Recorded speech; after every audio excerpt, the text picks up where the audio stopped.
Trent, it's been noted many times before that you and your competitor, Ryan Miley, do have a lot of similarities, and you both would like to be leader of the NDP. Tell me what sets you apart from Ryan.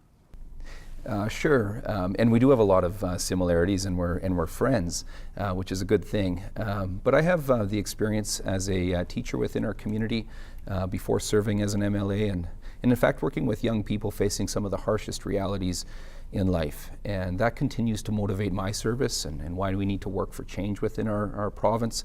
I also have the experience of serving as an MLA and as deputy leader and as interim leader for a period for over 10 years. And from that experience, I've built relationships across our province, learned a lot, and I really feel that from those relationships and from that learning that I have something to offer our party and our province at this time. Let's talk about the economy and the province's deficit. How would you handle that if you were to become premier? Sure. So front and center on this front, I've laid out an accountability commission to get to the bottom of the deals and the choices of this government. Time and time again, we've seen a government that just hasn't got value for Saskatchewan people. And I hear people all across this province asking how this government squandered a real historic opportunity. I was there as finance critic, pointing different ways forward when this government was spending every last dollar and more, including the rainy day fund during the best days. And that's just not how things should operate. And it left Saskatchewan people very vulnerable.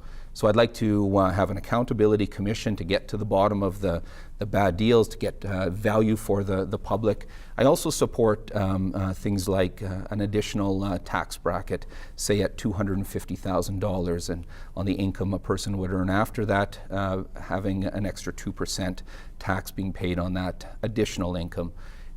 As well, I'd like to make sure that we make the smart investments that we need to.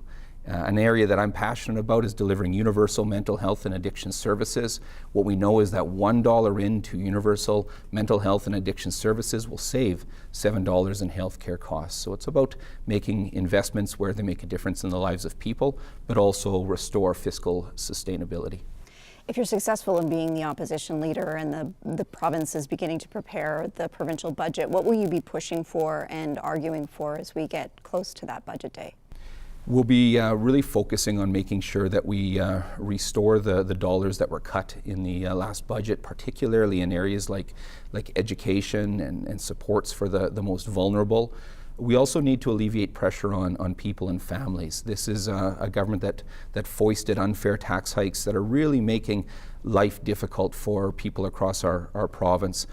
And very importantly, we're going to be calling for actions to invest in training and actions that will create jobs across our province. People are struggling with unemployment right now across our province, with job loss. We need to be there to create jobs and ensure support. How do you find the money to increase funding and restore funding to some of these places where it was cut because the government felt that it needed to find those dollars? Well, they have no shortage of dollars for, say the bypass that continues to really go off the rails by way of costs, $1 billion plus overrun. And so I think it's all about choices on this front. What we know is that if we put $1 into early learning in our classrooms, it returns economically, but of course socially as well. So we simply can't afford not to make those investments. And I'll be a champion to deliver universal mental health and addiction services, certainly as leader of the official opposition, but fully prepared to do so as Premier of Saskatchewan. But again, recognizing that this is an investment that will not only save lives, but it will also save dollars. Marijuana legislation, that's coming up in the summer. What are your thoughts on that around legal age and how this will be sold in our province? Well, I think the Saskatchewan government, the Sask Party, really dragged their heels in consulting with Saskatchewan people and getting regulations together on this front, and that's unfortunate because municipalities deserve to know what the regulatory framework's going to be. They need to know what kind of supports they're going to have. And so dragging of the feet has been a problem. I support 19 years of age, same as alcohol, as the age for sale. I think that, but we do see, again, this is a government that went out and didn't consult and listen to Saskatchewan people around the best retail model for the province. and has, by not doing so, hasn't provided the tools to our municipalities that can support enforcement and protection for the public on that front, but also has failed to allow us to fully capture the economic opportunities of a new industry that's being established. What do you think about the acquittal of Gerald Stanley and the division that it has created in this country? It feels like people want to take a side. Do you think that that is something that people should be doing? This is what I see as a province that's reeling, not just with this decision and this whole case, but with race relations within this province. Certainly, it's a time right now where I think we should stand in care and in solidarity with a family that's lost a loved one. And I also believe we should do all we can to review our justice system and look at jury selection, for example, and look at ensuring that we have indigenization within our judicial processes. So let's do that.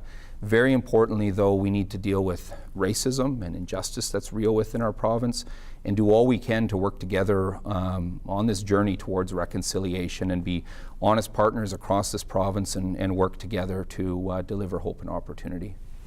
Where do you think the NDP needs to work to build support? It doesn't have a lot in rural Saskatchewan. Is there a bridge there that you see that you need to cross?